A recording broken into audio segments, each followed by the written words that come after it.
Have you ever noticed how different you feel when you go to the beach? You've got more energy, your mood's better, and you just feel good, right? And then inevitably the vacation ends, you come home and you sort of get back into your normal mood. Low energy. A lot of people just have low energy. That's kind of the default. And the reason that you have all of this energy when you go to the beach is not just because you don't have to deal with your boss, you don't have to deal with all the emails and all the stresses of life, but it's something much bigger than that, and that thing is sunlight. And I want to talk about how a lot of the problems that people have with feeling sick and just having low energy comes down to the lighting that they're exposed to every day. Or the lack of sunlight and the exposure to indoor lighting that people have every day. And I want to talk to you about how you can maintain that feeling that you have at the beach when you go on a beach vacation all the time. I suffered from something called chronic fatigue syndrome for about 5 or 6 years. I was living up in Northern Virginia, where I grew up, and when I was in my late 20s, early 30s, I would go to sleep. I'd get 8 hours of sleep, and then I'd wake up and just feel tired all day. And it took me down a series of rabbit holes, and I finally got around to the paleo diet, and that fixed the problem maybe 5%. I still wasn't feeling optimal, so I went down these other rabbit holes with a guy named Dr. Jack Cruz. He's a quantum biologist. He's a neurosurgeon by training. But he taught me, and this field taught me, that most of the issues that people have with energy are not related to food and exercise, or food and exercise in particular, but they're more related to our light environment. It's a very, very important part of our physical environment in order to feel healthy. So I did a few things to fix this problem. One of the things is that I optimized my light environment. So I changed the light bulbs in the house to a lot of blue light blocking bulbs. And I would also wake up early in the morning to watch the sunrise. And also, I would try to spend as much time as I could outdoors. And then the biggest thing, I would say that all of those things move the needle maybe, I don't know, like 20%, or maybe more like 30%. But the biggest thing, the thing that made the biggest difference for me was moving from Virginia to New Orleans in the Gulf Coast, where the spectrum of sunlight is a lot different. The wavelengths of the sun are a lot different. They're a lot stronger than you have up on the East Coast in the DC area. So that made a huge difference, and that was really like what really, that was like a cherry on the cake. And what I discovered with all my reading and also my personal experience being outdoors more in the sun is that light is not just a nice to have, but it's the master controller of your hormones. And if you don't get your light environment right, doesn't matter how good you're eating, how much you go to the gym, you're not going to feel optimal. So you've got something in your body called the endocrine system, and this is your hormones and neurotransmitters, and they're all chemicals that regulate all kinds of processes in your body. But one of the things that they do is that they also regulate your mood. They control how you feel throughout the day. And it turns out that if you don't get your endocrine system under control, that you're not going to feel good. And that's why so many of us have low energy and we just don't feel optimal. We feel like something is off. And this endocrine system, the hormone system, it doesn't run on a fixed internal clock. It updates itself constantly depending on where you are and the type of light that your eyes and your skin are receiving throughout the day. And that has massive effects on the way you feel. And this light, the light that you get throughout the day controls a bunch of very important hormones such as leptin, melatonin, thyroid hormones, sex steroid hormones, dopamine, serotonin, all of these hormones that your body needs to regulate itself and to make you feel good and to be as healthy as possible. And here's what happens if your light environment is off. If you're not getting the full spectrum sunlight that you need throughout the day, is that your cortisol and melatonin are going to be off. And those are two very important hormones that control how much energy you have and also your ability to get a good night's sleep. So if you're not getting the right sunlight, you're not going to have good cortisol throughout the day to feel energetic and good. And if you don't have melatonin in your system, you're not going to be able to sleep well. And that's why so many Americans have insomnia issues. Just people can't go to sleep. And it's not because they're not eating the right diet, although that is a small part of it, but it's largely due to the fact that their light environment is way off.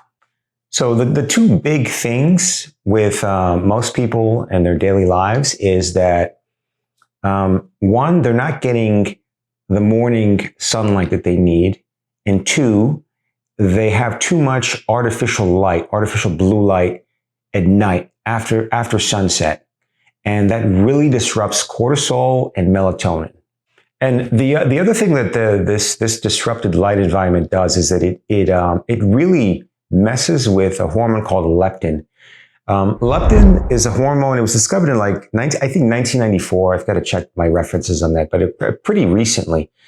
And it's kind of a master hormone in the body, and it tells your brain the state of the energy in your body.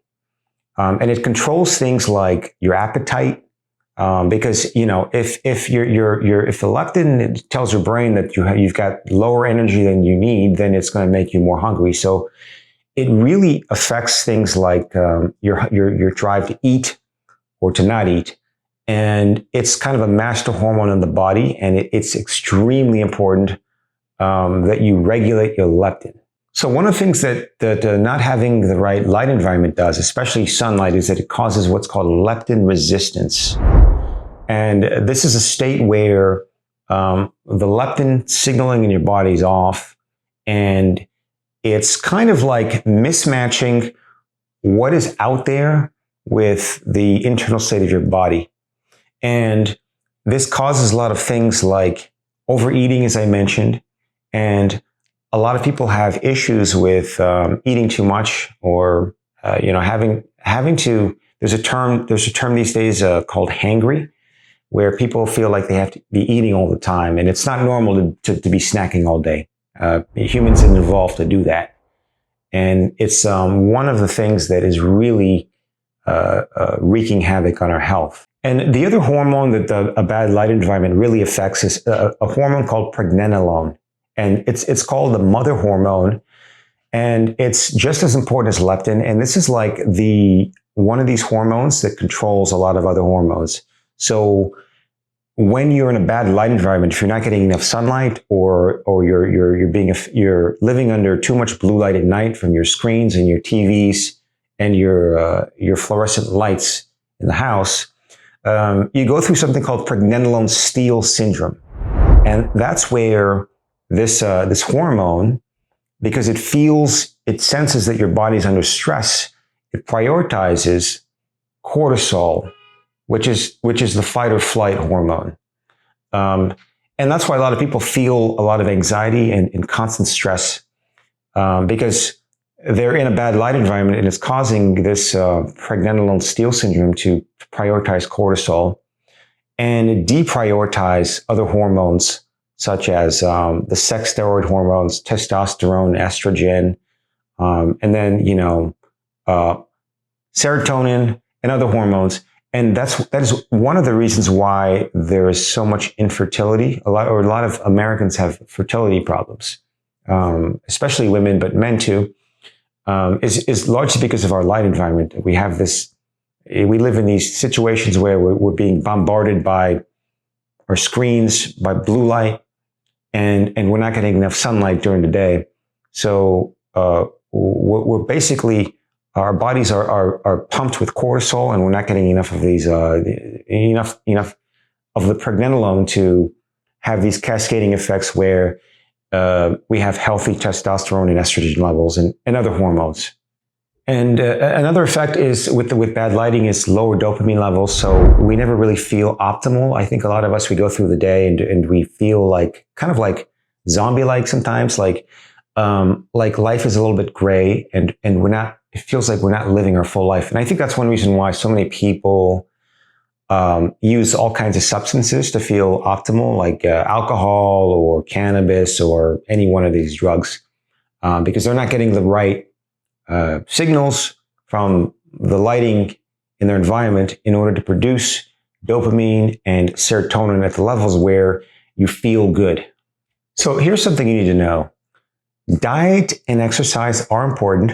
I think they're important, but they're much less useful if your light environment is off. So you could be going to the gym 5 days a week and taking supplements and eating well, eating a paleo or keto diet. As I mentioned, I did the paleo diet, but my light environment was off. So I didn't feel good. I still didn't feel good. You could be doing all of those things. And if your light environment is off, if you're not getting the right sunlight and you're spending the evenings on your mobile devices and you're pumping blue light into your eyes, it doesn't matter how good your diet is or how much exercise you're getting, you're not going to feel good. So here's the typical day for the average American or the average Westerner, but especially in the United States. You wake up in the morning, you scroll through your phone, you look at your email, and you make breakfast. You don't even go outside. You make breakfast, and then you're out the door, you get in your car, you commute to work. Maybe there's a 5-minute walk between the car and the building you work in. And then you're spending 8 to 12 hours a day under artificial fluorescent lighting. And you may go outside maybe for a walk or two for a few minutes. But you do that, and then you come home and you watch television. You're on your screens again. You're probably not going outside. And then you repeat that every single day. And it's no wonder why so many people have problems with their mood and their energy.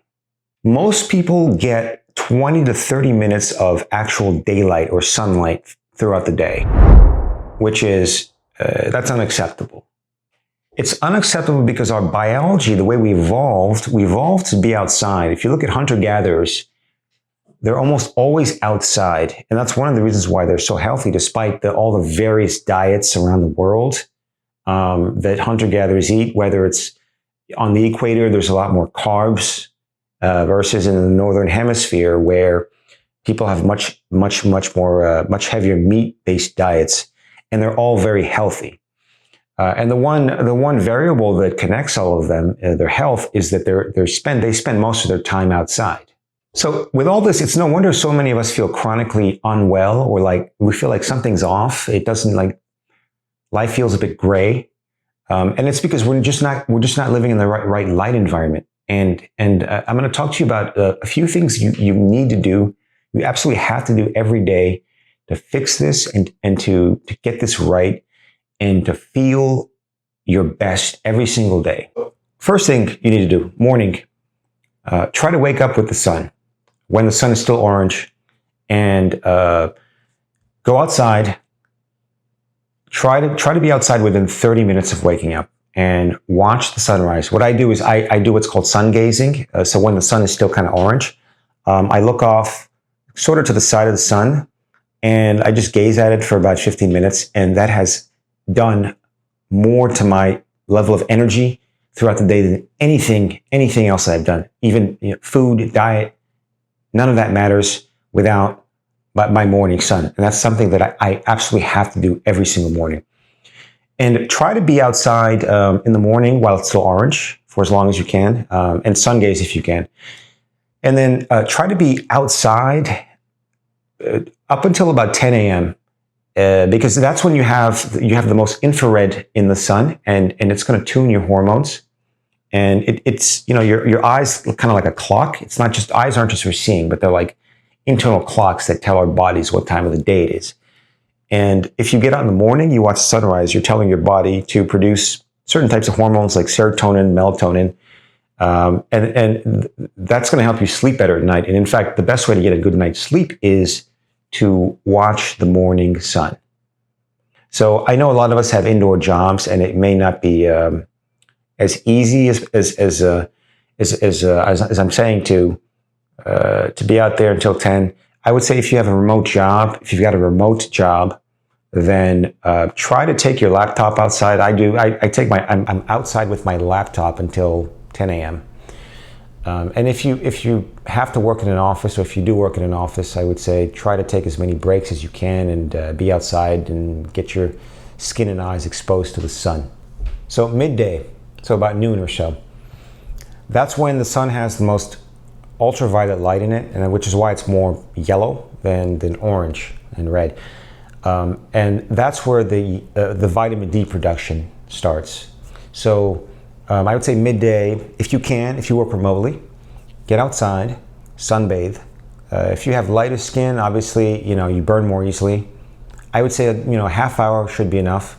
If you've got darker skin, an hour would be good to get the right levels of vitamin D in your system. And there's an amazing app called D-Minder.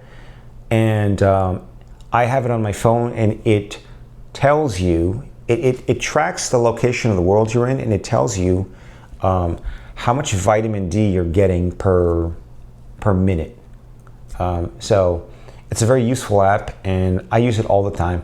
But basically, you want to expose about 75% of your body to the sun. So take your shirt off, no shoes, no socks, just shorts, 70, like if you're at the beach. And expose your stomach, your chest, and your back to the sun, and try to do that every single day if you can. Now, if you work in an office and you can't do that, just go outside during the middle of the day as much as you can. Sunset is very important also. It's not as important as the morning sun, but it is also very important because the sun in the evening tells your body to wind down. So if you can, go outside, take a walk. Try to spend at least 15 minutes outside watching the sunset. Nighttime, this is very important. At night, as soon as the sun goes down, once it gets dark, you want to block out all the blue light in the house. And there's a few ways to do this. You can either buy bulbs, they're called blue light blocking bulbs, or you can buy blue light blocking glasses. Now, there's different qualities. I would not suggest buying the ones on Amazon, the cheap, the $15 ones. You want to invest in a quality pair of blue light blocking glasses for nighttime. And let me show you what I use. So you want to make sure that you've got a pair of quality blue light blocking glasses. Now I use these here, nice case, and you want to make sure that they're orange, not yellow. A lot of the glasses they sell on Amazon, they have yellowish lenses, and that's not enough to filter out the blue light at night. You want orange glasses like these. You can get some pretty stylish ones, and you want to put these on as soon as the sun goes down, as soon as it's dark in the house. Now I have both blue light blocking glasses. I use these, and I also have I've got blue light bulbs. Blue light blocking bulbs. They're these orangish bulbs, and they don't emit any blue light at all. So when you have them on in the house, it's as if you're walking around in the dark.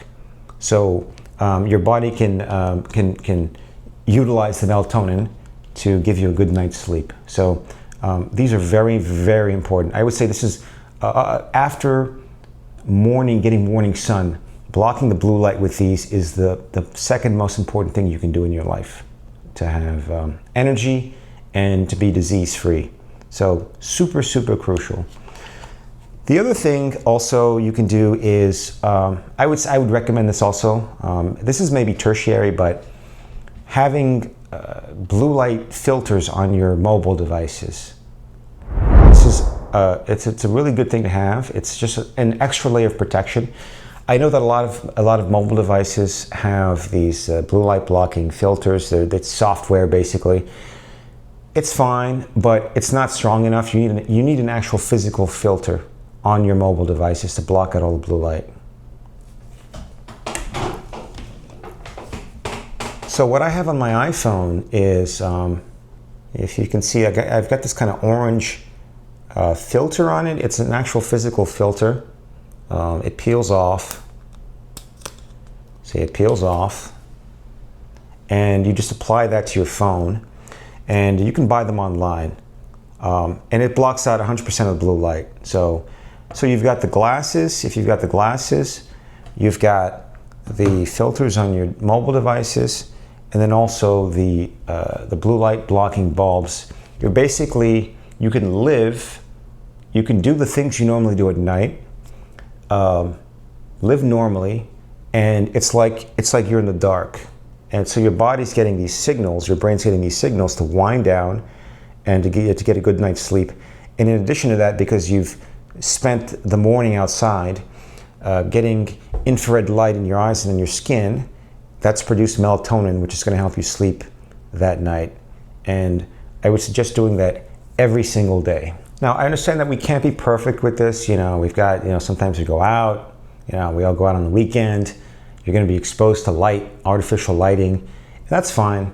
You don't have to be perfect about this, but if you can optimize this, I would say try to, if you can get 85% of your days